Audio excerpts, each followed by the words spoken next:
Assalamualaikum warahmatullahi wabarakatuh. Perkenalkan, kami dari kelompok 4 dan saya sendiri Aditya Residu Bramasta dengan NIM 2310, 3210, 13. Dan saya Lavita Dwi Karniasari dengan NIM 2310, 3210, 18. Dan saya Mundiki Sabilillah dengan NIM 2310, 3210, 14. Ini kita akan melakukan kunjungan ke UMKM bidang kopi yang mana sudah melakukan Ekspor, impor. dan juga kita akan mewawancarai pemilik si bidang kopi. Check it out.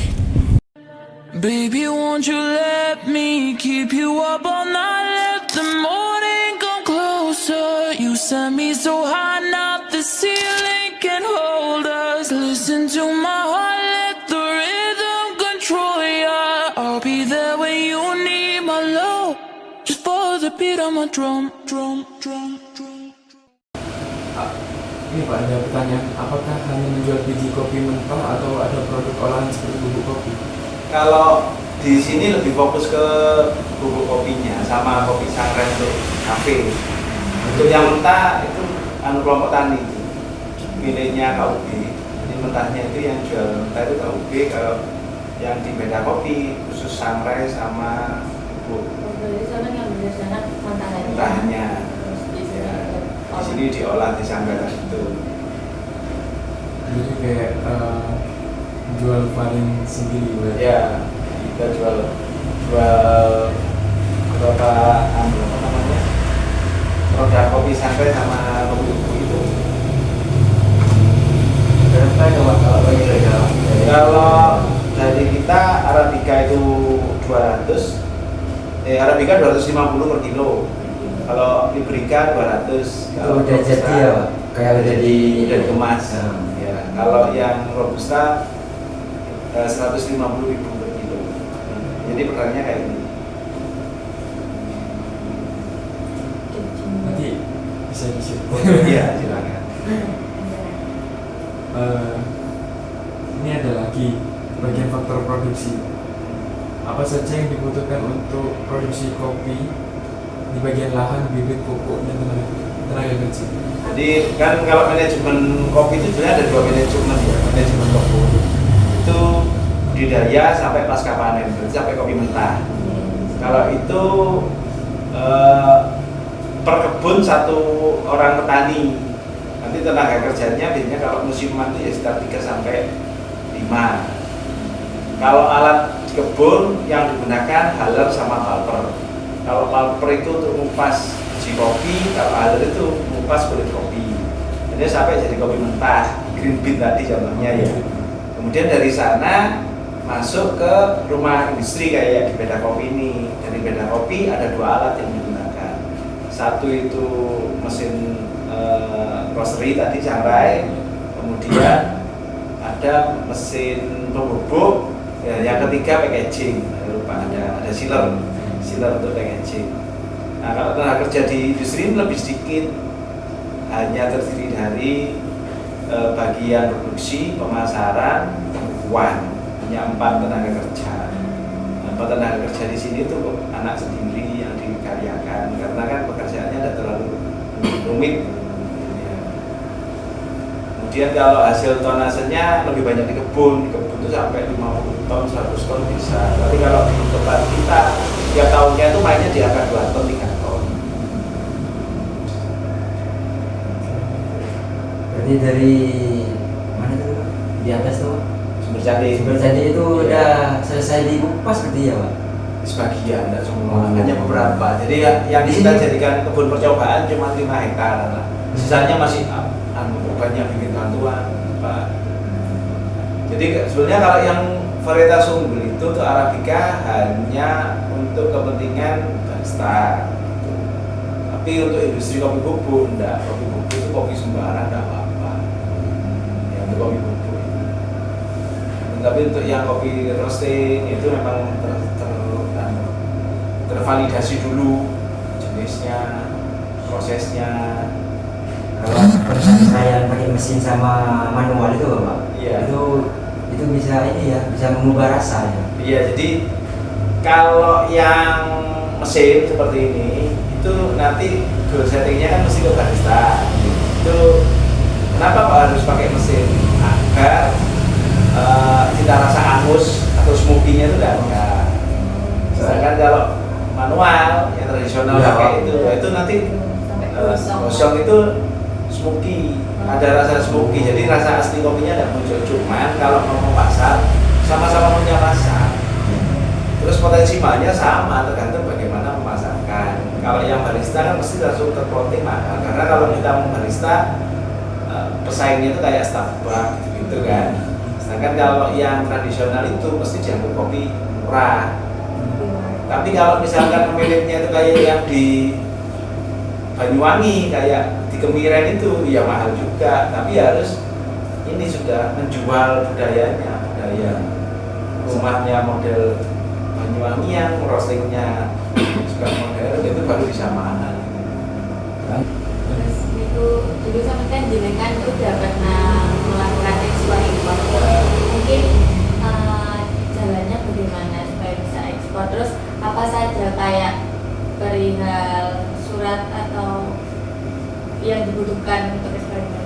Nah kalau yang dulu yang pernah tak lakuin dengan Bijigar itu hanya kwitansi, karena yang ngurusi terkait pengiriman dan sebagainya itu Bijigar. Jadi waktu itu Bijigar itu kan untuk murah kan biasanya satu kargo atau satu kontainer kan.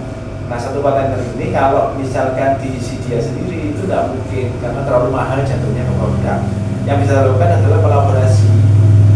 Itu dulu pernah dengan Jawa Timur, Dinas Koperasi Jawa Timur kayaknya pernah. Jadi ada yang namanya program pengiriman kolaborasi.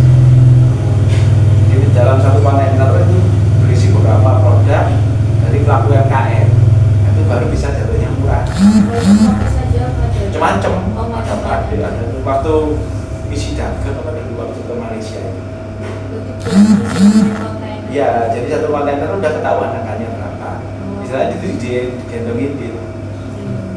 Jadi nanti beberapa UMKM itu ngirim, kayak saya pernah ngirim sampling berapa tuh?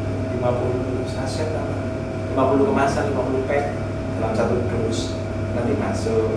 Itu pernah dicoba ditaruh di rumah demi itu di store-nya Malaysia atau kayak Indomaret-nya Malaysia gitu. Rata-rata yang lebih diterima di sana itu jenis keripik-keripik itu. Iya, keripik, Indomie itu ya justru malah belum masuk. Kalau kopi karena kalau dia barista kan butuhnya keripik, harus fresh roasting kan. Itu yang jadi kendala. Kalau kita ngirim roasting tidak diterima. Solusinya ngirim bubuk. Kalau bubuk kalah sama fabrikasi besar, tidak bisa juga. Kita berapa kali nyoba kok itu kirim ke Afrika juga pernah, sama Bijigar itu pernah dapat sampling dari Afrika, kirim saset saya. Per saset itu sudah ada harga dolarnya udah. Jadi kita hanya diminta harga rupiah dirubah menjadi dolar ditambah biaya pengiriman.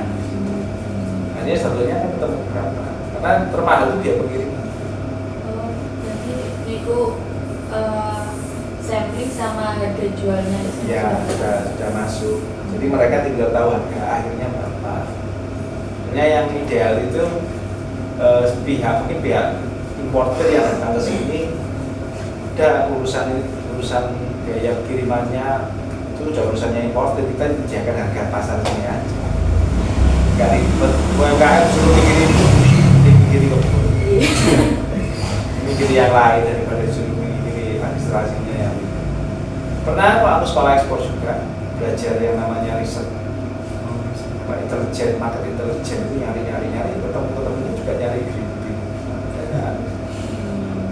Ya nggak tahu besok misalkan tempat seperti Candi itu udah maju ya, petaninya sudah pintar semua mungkin bisa, karena masih banyak ngajari juga. Hasilnya terbesar itu justru kopi asalan. Kopi asalan itu jatuhnya bubuk kopi murah.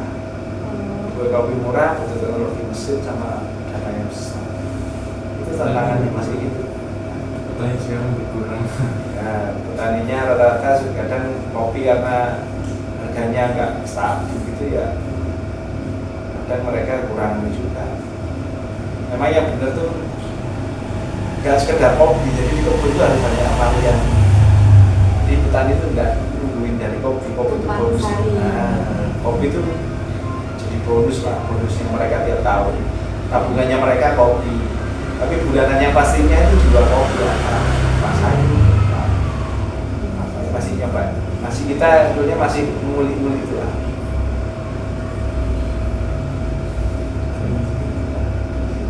Ya, kendalanya sama nggak nerusin ekspor impor ya tadi.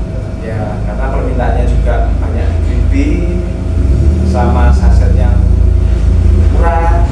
Kecuali kita bisa membuat produk yang harganya bersaing dengan fabrikasi besar, nah itu baru peluang ekspornya. Nah, sudah ada yang minta kan, Singapura itu minta saset seperti itu.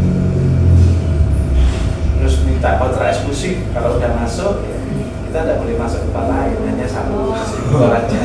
Ya. Kontrak itu maksud. Ya. Ini misalkan kita masuk ke Singapura, waktu mana? Malaysia. Nah kalau udah masuk ke misalnya jenengan distributor Malaysia nih, saya kalau masuk ke jenengan saya tidak boleh ke lain. Aman-aman aja. Tidak boleh, udah satu aja eksklusif, harus memenuhi. Ya. Kemarin itu yang terakhir. Saya pikir orang pasar lokal aja nyerap, apa itu ya? Orang kita cari duit, kita cari kerja. Ya kalau kuahnya ya ekspor, tapi kalau realita penghasilannya di pasar lokal, duitnya jelas. Sudah serba duit. Kalau ekspor, kalau di baris depan, kadang-kadang beberapa temanku yang hanya ambil itu tidak terbayar. Pengiriman 1-2 bagus, ketiga tidak terbayar. Buat seketika. Kalau misalkan ada eksportir, silakan saya sediakan produknya, ekspor sendiri, saya terima bayar di sini.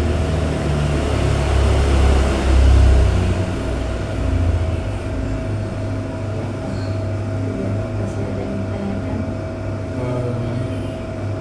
Mungkin ini motor.